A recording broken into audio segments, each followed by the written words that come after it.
1 ನಿಮಿಷದಲ್ಲಿ ಈ ರಿಂಗ್ ನ ತೆಗೆದು ಇದಕ್ಕೆ ಹಾಕ್ಬೇಕು.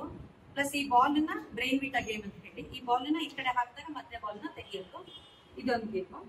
ಪ್ಲಸ್ ಈ ಒಂದು ಬಾಲ್ ಅನ್ನ ತೆಗೆದ್ಬಿಟ್ಟು ಈ ಕಡೆ ಹಾಕ್ಬೇಕು, ಓಕೆನಾ? ಪ್ಲಸ್ ಅದ್ರ ಜೊತೆಗೆ ಈ ಬಾಲ್ ಇಂದ ಒಂದು ನಿಧಾನಕ್ಕೆ ಹಿಂಗ್ ಹೊಡೆದು ಇದನ್ನ ಬಿಡಿಸ್ಬೇಕು. ಓಕೆ, ಇಷ್ಟು 1 ನಿಮಿಷದಲ್ಲಿ ಅಟ್ಲೀಸ್ಟ್ ನಿಮ್ಗೆಲ್ಲ ಕಚಪ್ ಮಾಡಬೇಕು.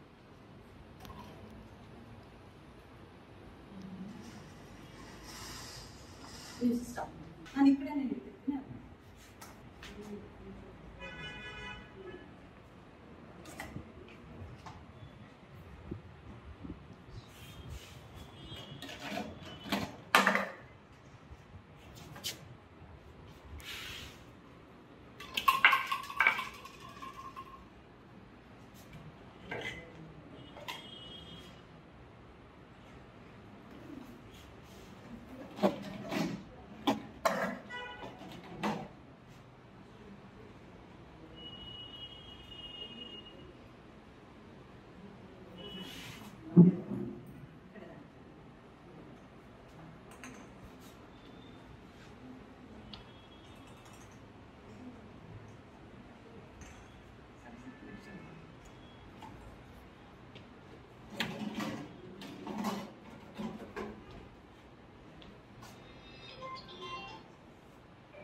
ಎಷ್ಟಾಗಿ ನೋಡ್ತಾರೆ?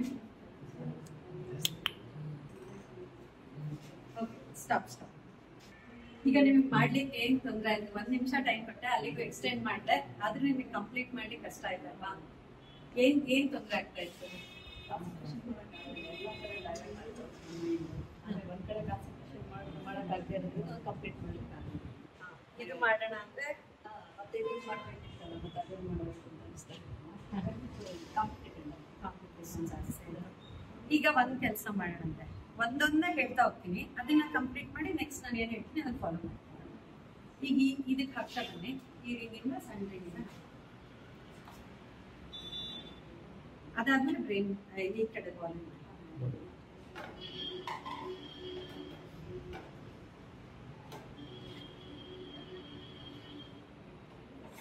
ಈಗ ಈ ಬಾಲ್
ಆವಾಗಲೇ ಇದೊಂದು ಅದೊಂದು ಅನ್ನೋದಿಗೆ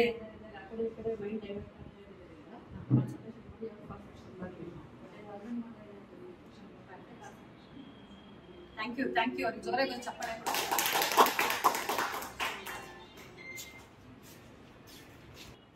ಈಗ ನೀವೆಲ್ಲ ನೋಡಿದ್ರಲ್ವಾ ಹೇಗೆ ಒಂದು ಆಕ್ಟಿವಿಟಿ ಮಾಡಿದಾಗ ಒಂದೇ ಸತಿಗೆ ಅವ್ರೆಲ್ಲ ಮಾಡಕ್ ಹೋದಾಗ ಕನ್ಫ್ಯೂಷನ್ ಜಾಸ್ತಿ ಆಯ್ತು, ಯಾವ ಕಡೆನೂ ಗಮನ ಇರಲಿಲ್ಲ, ಯಾವ ಕೆಲಸನೂ ಸರಿ ಆಗ್ಲಿಲ್ಲ.